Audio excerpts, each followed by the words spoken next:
Les élections européennes qui se sont déroulées le 9 juin dernier ont rebattu les cartes de l'échiquier politique français.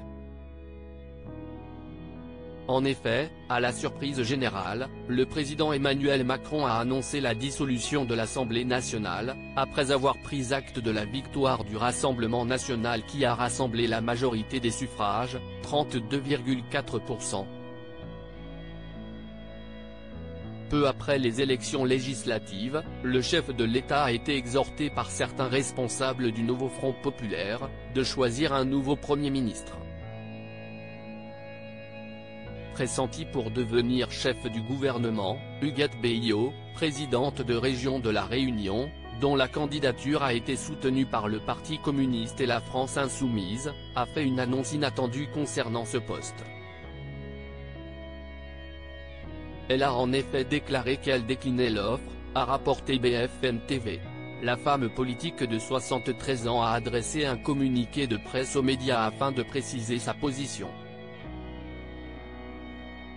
Elle a notamment affirmé qu'elle prenait acte du fait que sa candidature ne fait pas l'objet d'un consensus entre toutes les composantes du nouveau Front populaire, et notamment qu'elle n'est pas soutenue par le Parti socialiste, ont rapporté nos confrères. Elle a en outre spécifié, dans ces conditions et soucieuse d'un accord rapide au sein du NFP, j'ai décidé de décliner sans plus attendre l'offre qui m'a été faite. Une carrière politique accomplie. Huguette Belliot est engagée en politique depuis 55 ans. Peu après ses 18 ans, elle s'est engagée dans l'Union des femmes de la Réunion, une organisation féministe implantée sur l'île. Elle a ensuite rejoint le Parti communiste réunionnais, PCR, au sein duquel elle a milité pendant 23 ans.